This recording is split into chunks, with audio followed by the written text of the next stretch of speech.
Hey y'all, today I am building a starter home. This home is about 15K. It's quite affordable, so your Sims can move right in if you start a new game. I felt really bad because I kept using so many packs in all of my builds that I decided to do this one using only base game. But if you do have tiny living, this house is only 32 tiles, so it qualifies as a micro home, and then you can get all of those lovely perks like double skill gain, double relationship gain, and whatever else comes with a micro home. Anyway, as you can see, now I've finished with the general shape of this build. It's quite simple. It's mostly just a box with a couple of bump outs, one in the front, one in the back, a bigger one off to the side. And then just to add a little bit of visual interest without adding too many tiles, I added a little carport to the left there, and I throw in a debug car that I think is so cute in just a minute. And as far as the color scheme goes, I chose kind of a blue and white vibe, largely inspired by this front door that I found. One really nice thing about using only base game is that it kind of forced me to actually look at all these great options that we have in the base game. Like the windows that I use for this build and the front door that I mentioned, I'd never gone through all the swatches. I'd only ever seen the kind of default swatch, which is a dark brown.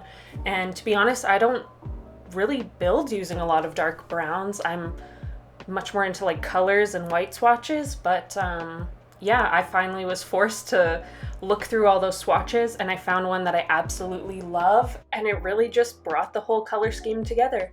But anyways, you can see I'm working now on the front lawn. I added those stepping stones that I love, and now I'm experimenting with different fences.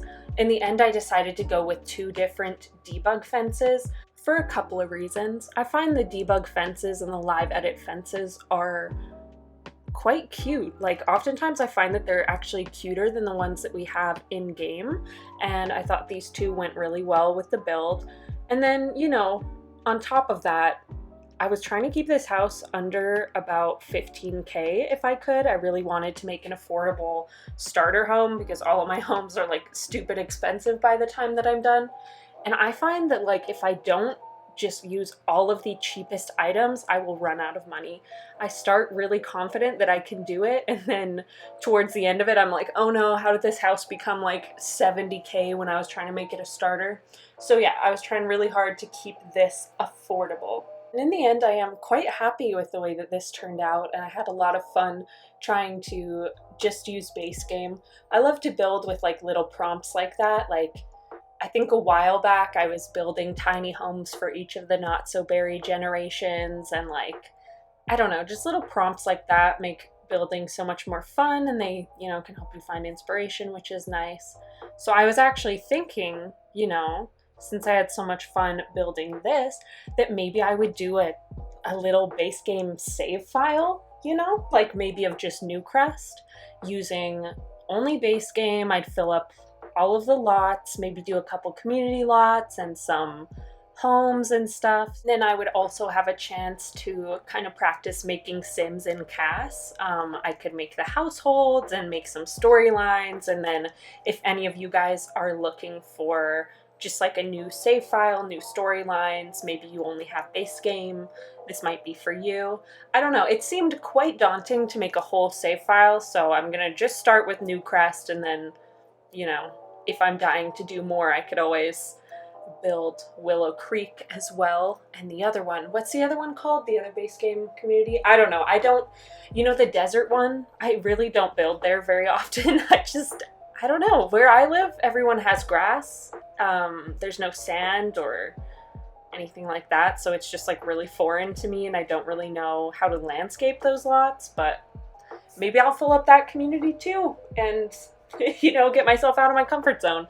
Who knows? Anyway, but if you are really into base game builds, there's going to be a lot more of those coming soon. So yeah, definitely keep an eye out for that if you are interested in that sort of thing.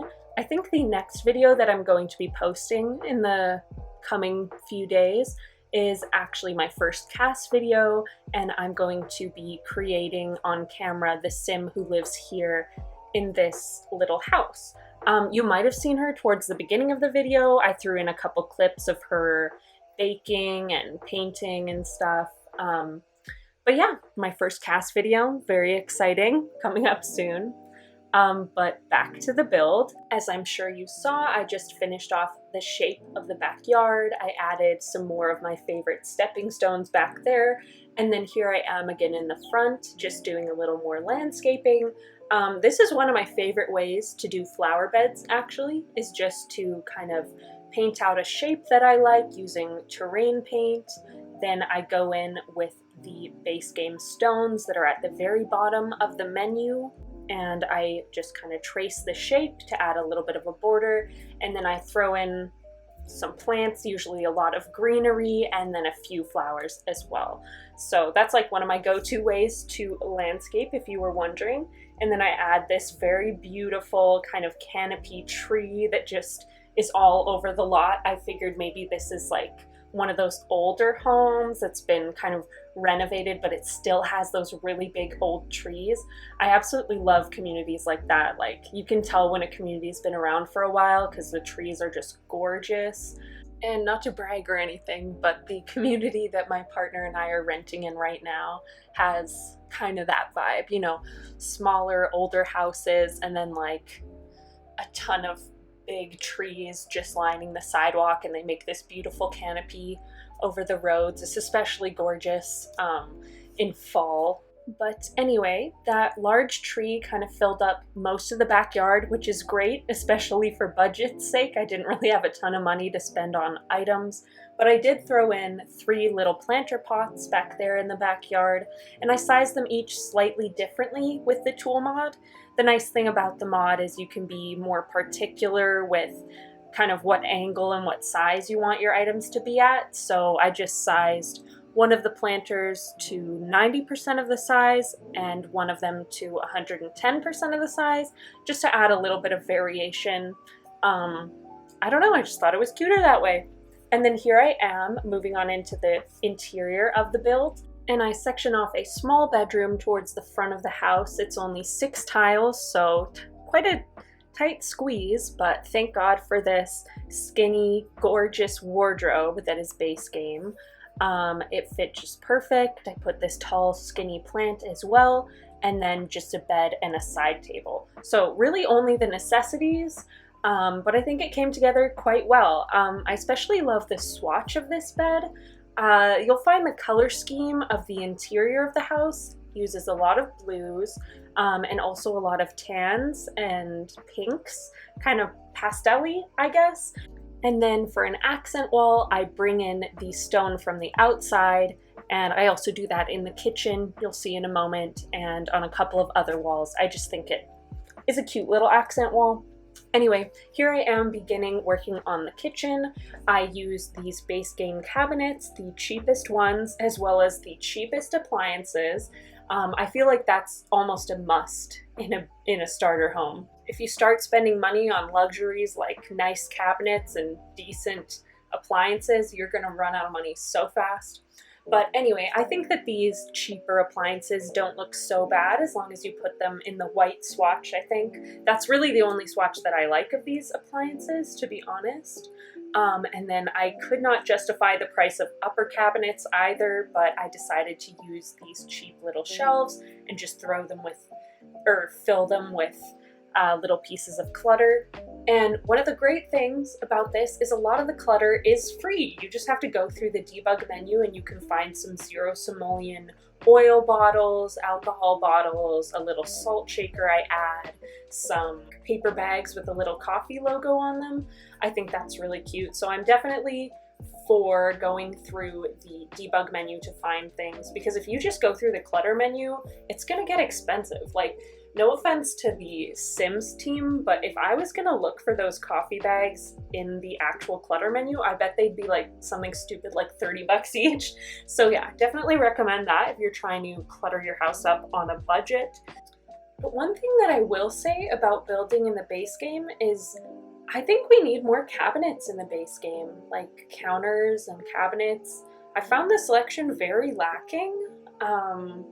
They're either like very, very casual looking or very, very fancy. I found there was nothing really in the middle. Like, I absolutely love the counters that came with Parenthood. I really wish we had something like that in the base game. But I kind of think they do that on purpose. They leave the selection a little lacking in the base game, so it kind of incentivizes you to spend a little money on some expansion packs or something, which, to be honest, has worked on me. I have a stupid amount of packs. But anyway, here I am starting on the washroom, and I am actually an idiot because I do this all the time. I make a 3-tile washroom with sink on one side, toilet on the other, and then I use the university shower in the middle tile because your Sims can walk through it. But I'm like so stupid and I didn't realize that I couldn't use the university shower because it's a base game build. So in the end, there is no sink in this bathroom. I couldn't make it work. I was going to throw one in just outside of the bathroom. I know some houses do that, but like there was not room for it. It's such a tiny house, and I had already done the kitchen, I'd already done the bedroom, you know, there was no going back. I couldn't change the floor plan now, so there's no bathroom sink in this build. I suppose your Sims could always wash their hands in the kitchen sink. I'm so sorry about that. But anyway, here I am creating a little teeny tiny living space. There wasn't room for a full-size sofa, only a love seat. I used a side table instead of a full-size one, and I picked the smallest, cheapest TV available in the base game. And then I just add a rug, play around with swatches a little bit, and add some final little touches. If you do decide to download this build or the save file once I put that out, you can feel free to add a little dining table back there. I decided to add an easel because it is a creative sim, but you could easily just move the easel to the backyard and add a little dining table so your sim can have somewhere to eat. But I just figured they could eat on the sofa, I could save a little money, and keep this build under 15K. But yeah, please let me know if you do like this sort of build. I have heard from a lot of people that they don't like when builders use so many packs always, so that was a big part of why I wanted to build in just the base game. But yeah, if you're looking for a cheap starter home, base game only, I'll have my gallery ID down below in case you want to download this build. Leave a like and leave a comment if you have any ideas about what you'd like me to build next. Leave a like. Did I already say that? I don't remember. But yeah, I really hope you enjoyed this build, and I will see you in the next one. Have a great day. Bye!